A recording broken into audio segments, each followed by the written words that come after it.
Hi everybody, it's Cynda Sales, and we're here finally to the end. We're getting ready to do our walkthrough with Mr. Bellah, with Bellah Homes, and my home is just about done. And so we start out talking about the home warranty, and I'm going to let Troy just quickly summarize what we went through on the warranty so you can understand how the 210 warranty works.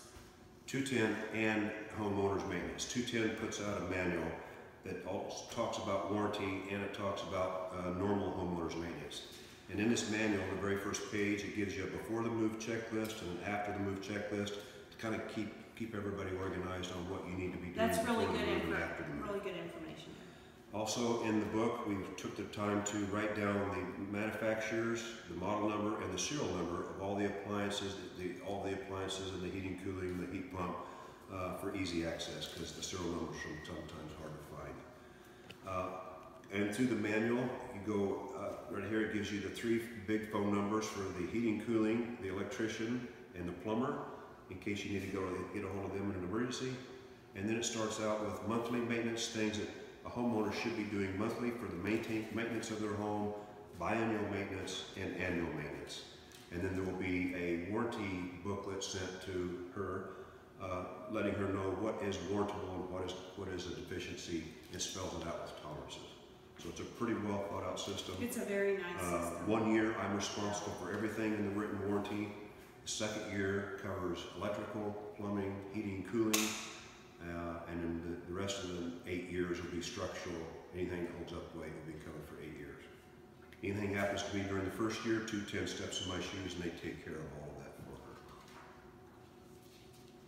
And Troy, you told me in the beginning that there's a difference between what you do and what I do. So just as an example, and most people would think, duh, but light bulbs. So those aren't things that you would maintain. That is not a wonderful item. Yeah. That is something when a light bulb burns out, that would be a maintenance item. Right, okay. Is there another example of that? I can't think of another example of that would be, but that's pretty simple. Changing furnace filters. Oh, furnace filters. That is a maintenance. That is a really big maintenance item. If you do that once a month, your furnace will stay clean, your ductwork will stay clean. If you don't, it gets clogged up and it could cause a warrantable item because then it won't work. Okay. So yeah, changing the furnace filters once a month is right. And you should. I've been told that you should do that when you first move into a house anyway, to get all that extra sheetrock dust and all the things that happens during that building process, because the furnace and air conditioner are going to be working overtime to filter out that stuff in the air. Also in this booklet is a 30-day warranty service request. So as the homeowner's living in the house for the first 30 days, they keep track of anything that we might have missed during our final quality control walkthrough, and then there's another one for 11 months. That's how they work. So Troy goes through that whole warranty very in detail with the client, with the customer, so that they know exactly what they can expect from the 210 warranty from him, and then when the warranty company picks up from there. Okay? Okay. The basement, and Troy's going to talk to me about the inner workings of the house. So the electrical panel, and so take it away, Mr. T. We'll start here in front. This plastic cap is a sewer cleanup. This is your main sewer line that comes in from the street. Okay. So if you want the point of first entry of your sewer, this would be it for maintenance. If you do finish the downstairs and you carpet over that, just maybe pull a dimension and write it down somewhere so you know where that's at. Okay. City code requires it to be exposed underneath carpet, but it's ugly, but as long as you measure where it's at, you can get to it later. Okay. Rarely will you need to get to it. Yeah, I was going to say, hardly ever do you ever have to have the sewer cleanup. No. Okay. But if you did, you'd know where it's at. Okay. This is your main breaker panel coming into the house. It's a 200 amp service. That's a 200 amp breaker. If you flip that switch, the whole house power would be shut off. Okay. All of these breakers are labeled. Pay special note to these breakers. These are called arc fault breakers. They got the little white buttons on them. They're in bedrooms and they're very, very sensitive.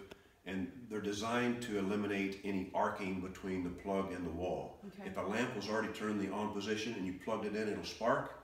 It'll strip this breaker clear down here. You've got to come all the way down and reset it from here.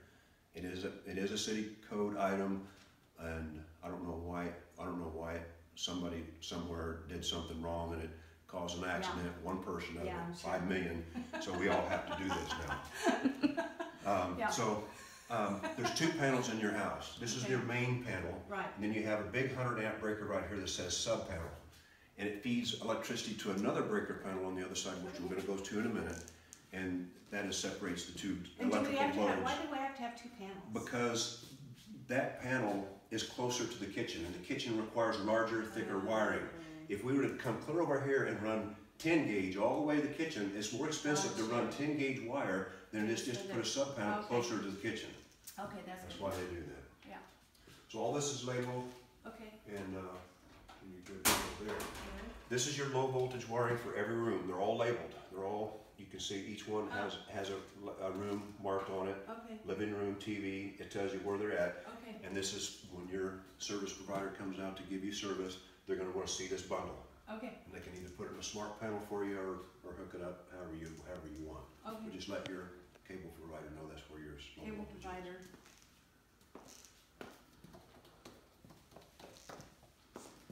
Now, because this is a daylight and then a walkout, this is why you see this is framed in here.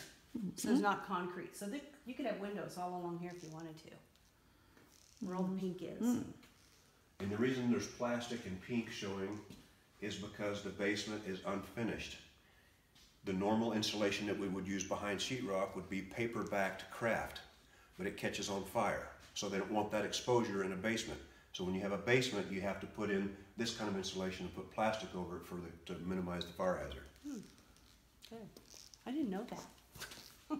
This thermal pan, this is something that we've been putting in for the last 8 years, and it is more of a fiber type panning.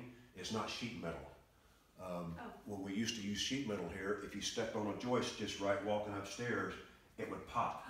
That's It's called oil canning. Yeah. And oil canning, and those sheet metal would pop. So we started going to this, and it gives you a super quiet floor.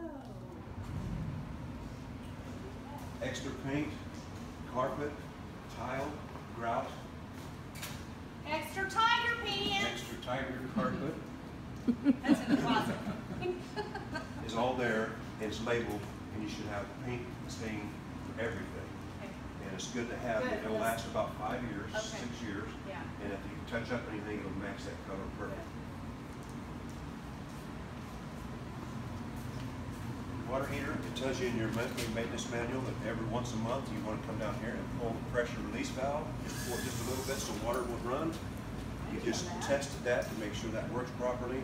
The design is if it gets too hot, it'll pressure release and bypass the pressure, water flows to the drain, and it doesn't become an explosion hazard for your hot water. We don't want an explosion. Send a sales mansion. On this side of the water heater, Melissa, if you want to get a shot of this, this is your control panel for your water heater.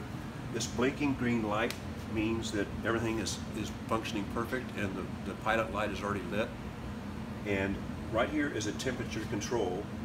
You can dial that temperature down or really very hot. If you dial it to very hot, you can fill your tub twice, but that water's so hot it could scald a small kid's hands. Okay. So beware of that. If the pilot light goes out, this will blink red. Read the instructions right in here. It tells you how to relight the pilot light. That is the ignition button instead of matches. Right. You just hold it down for 1 minute and let the flame heat up the thermocouple, Right. and then you can turn it to on, and it'll come right back on. But they rarely go out, No. Troy. I've never had ever. Super high winds, maybe it might blow Oh, down through okay. the flue and blow it out, but Okay. it's super easy to light. You'll see these valves. Anytime you see a valve that is oblong get like up on this, it's designed. If you turn it just 90 degrees, you'll shut the gas off. If you turn it in line with the pipe, the gas will flow. And these are just for maintenance. If you ever need to replace the furnace, replace the water heater, you've got another one there. And same way with water. Water does the same thing. I'll show you that later. But anytime you see an oblong valve in a pipe, if it's turned perpendicular to the pipe, it's shutting the flow off. If it's in line with the pipe, the flow's running. It's easy Okay. on anything for water and gas. To change and replace the filters, I'd recommend get the kind of filters. You need to read the dimensions. This is 16 by 25. Get you 12 of them. Put right in here. I just store them right in here. Okay. And don't get the super high micron ones because it restricts the airflow and it could freeze up the coil. Okay. So you want to get one that's kind of the middle of the road on the allergen thing list. You can get the pleated ones are okay, but just not the super high density micron ones. Okay. Then to change the filter, you hear the furnace running right now? Right. There's a lot of airflow coming down through here, out of the return and up to the supply. The airflow is this direction. You'll never be able to pull that filter out because the airflow is so great. So this is what this switch is for. You shut down the fan, takes the pressure off the filter, you pull the filter out, put in a new filter. You're done, turn the fan back on. I never knew that. That's all that switch is for. See, you learn a lot when you hang out with Toy Bellah. Okay. Up here, you'll see a little lever on your ductwork. Can you see it over here, Cynda? See that little lever that I'm shining my light on? It's a little, you see it? See that little lever right there? No. You don't? Oh, yeah, Yeah. on the sheet metal. Here's another one here. All right, yeah, that's the damper, isn't it? Those are dampers built into your furnace. Yeah. So if you did ever want to finish your downstairs, and it's a little cooler down here than upstairs, you can govern that by playing with that damper. Once you get it figured out, take a magic marker and mark where it's pointed, and you can winter, summer, change those locations that you can actually get you upstairs to match the downstairs within 1 degree. Oh wow. Which is nice. Yeah. Okay. Okay. Yeah. Any questions about your furnace? Water here, 50 gallons. Gas. They all have to have expansion tanks on them now. These are expansion so, tanks, yes, on the cold water side. Okay. Cool. Right now, it's the submersible type pump. It does not use a mechanical float. It uses a pressure switch. It senses water weight on this little pressure switch. And they don't go bad. So the sump pump will last. Have you looked down this sump And since you're a walkout, and that sump pump's so deep, this thing will never run. Have you looked down this thing? I know, you don't want to fall down in there. It's like 20 foot. Better keep Vivi away. Yeah. So, Sure. Be like baby Jessica in the well. so if you were to finish the basement, you might put in a battery Better backup, back but up. I really don't think this thing's gonna ever fill up. I don't either. Just I think we're sloped off. Okay. This is the main water supply that comes in from the street. This is their main entry coming into the house. The water flows up to, you get a spigot here. This is your water shut off. Again, this is an oblong valve. It's in line with the pipe, so that means it's running. If you want to shut the water off to the whole house, you turn this lever 90 degrees, it shuts the water off and you have no water. That is the best Total thing. shut off right there. That's the best thing that anybody can ever know, really. A homeowner can know is how to shut off the water. Because more people get in trouble not knowing where the water valve is to begin with and how to shut it off. Especially women. So they do. It's women have that This problem. is a pressure regulator, and it's actually, you've got a little bit more room to dial in some more pressure. We can adjust this for you if it's not enough. Okay. And so you can adjust the water pressure in your house Okay. That's to good. low or Well, high. lots of Most pressure. people want it high, so. There wasn't a lot of pressure. And by the way, you could dial this thing full blast and it will not hurt all your appliances. Your appliances are rated for a certain poundage of water pressure. I think this goes to 80, and this is as high as you'll get at 80 pounds. This is And your the pièce de résistance, the radon. yes. This is your radon mitigation. I'll never have pipe. to worry about that. Radon. All the concrete has been designed with plastic to try to funnel all of the radon gas to a pit that we designed underneath that pipe, and through convection, the radon is supposed to escape, go through the roof, and you'll be safe. No radon. If for some reason you test your basement and the radon levels are higher than normal, in the attic next to that pipe is a 110 outlet we put in there for you. You cut the pipe, put in a permanent boost fan, plug it in, and it runs forever. So, And it creates suction and it will pull out all the radon. so rather than $1,000 to put in a mitigation system, it's $150 for the fan. $200 to do all this now. Fan, yeah. Cool. Okay, so what if I get cracks? Okay. What happens? In your warranty, it will tell you that concrete cracks, even in your foundation walls, all your flat work, it will crack. I tell people that all the time. It is normal because flat work is built on live earth. Earth constantly moves underneath it. Flat concrete is not flexible, so it has nowhere to go but crack. But the cracks are it's all reinforced inside the concrete with a lot of steel.